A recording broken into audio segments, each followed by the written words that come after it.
Il y a une montée des tensions de plus en plus vives entre Pékin et Washington et l'on peut craindre que malheureusement, ce ne soit que le début d'un processus. Les Américains, démocrates et républicains confondus, aussi bien Biden que Trump, sont d'accord pour s'inquiéter, voire être angoissés face à la montée en puissance de la Chine qui menace leur suprématie et qui aussi, disent-ils, menace les valeurs démocratiques occidentales. J'ai déjà fait il y a quelque temps une vidéo sur le piège de Thucydide, je ne reviens pas, c'est la tension classique entre un pays qui est numéro 1 et qui voit un pays numéro 2 commencer à le rattraper, voire le dépasser. Face à cela, et face aussi à ce qu'ils estiment être une crispation chinoise, et la crise du Covid-19 a laissé des traces, les Américains sont en train de mettre une politique d'endiguement face à la Chine. Ils veulent le faire aussi bien en Europe qu'en Asie. Et face à cette politique d'endiguement, la Chine se montre plus crispée, plus confrontative, et elle ne veut pas accepter cette politique d'endiguement, donc elle fait tout pour la faire échouer, d'où la montée des tensions. On est dans un cercle vicieux entre Pékin et Washington. C'est une stratégie de la tension et chaque escalade d'un côté est vécue comme une provocation inacceptable qui justifie une escalade de l'autre côté. On sait très bien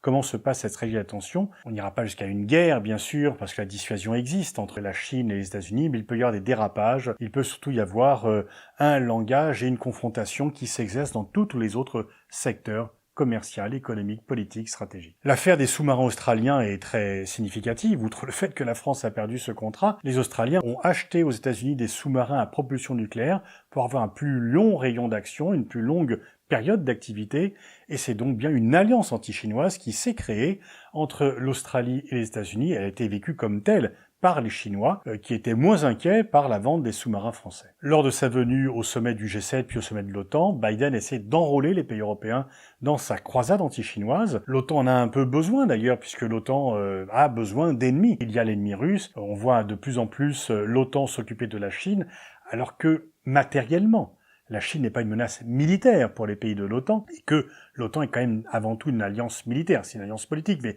avant tout militaire, et on ne voit pas quelle est la menace militaire pour les pays européens, et le terme d'alliance atlantique ne couvre pas normalement l'Indo-Pacifique. Alors oui, il y a effectivement une crispation autoritaire de Xi Jinping. L'année 2022, c'est à la fois les Jeux Olympiques et le congrès du Parti communiste qui devrait lui donner un 3e mandat, donc il va tout faire pour qu'il n'y ait pas de voix dissidente d'ici là.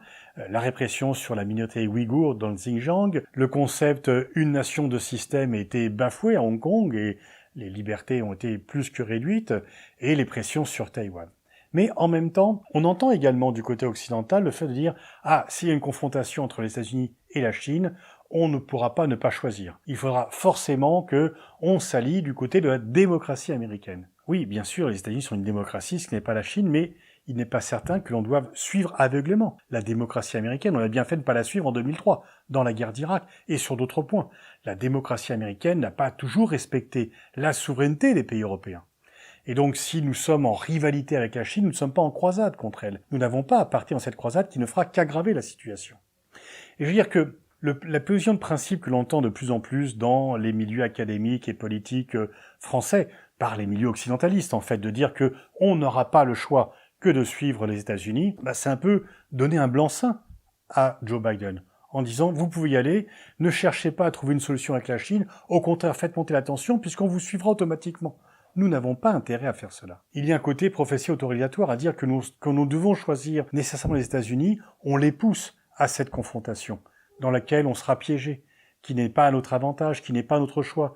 Nous avons beaucoup de reproches à faire avec la Chine, nous sommes en rivalité avec elle sur de nombreux points, mais on peut aussi coopérer avec elle, et en tous les cas, la lutte pour la suprématie mondiale n'est pas le problème des pays européens. Et donc voilà, effectivement, il faut rester vigilant bien sûr par rapport aux stratégies chinoises, et ne pas être naïf à son égard, mais aussi vigilant par rapport aux stratégies d'enrôlement dans une croisade anti-chinoise qui pourrait mener vers une guerre des civilisations, peut-être pas militaire, mais en tous les cas confrontationnelle sur beaucoup de points. L'Europe doit désigner elle-même ses propres intérêts, elle ne peut pas donner un blanc-seing aux Américains en disant « quoi que vous fassiez, on vous suivra ». C'est ce qu'avait fait Tony Blair avant la guerre d'Irak, et finalement, peut-être que Tony Blair aurait mieux fait d'user de son influence pour tenter d'éviter cette guerre. Mais si on dit aux Américains faites ce que vous voulez, on vous suivra, on ne risque pas de les mener à une modération de comportement et à vouloir trouver plutôt une solution diplomatique plutôt que d'aller vers la confrontation.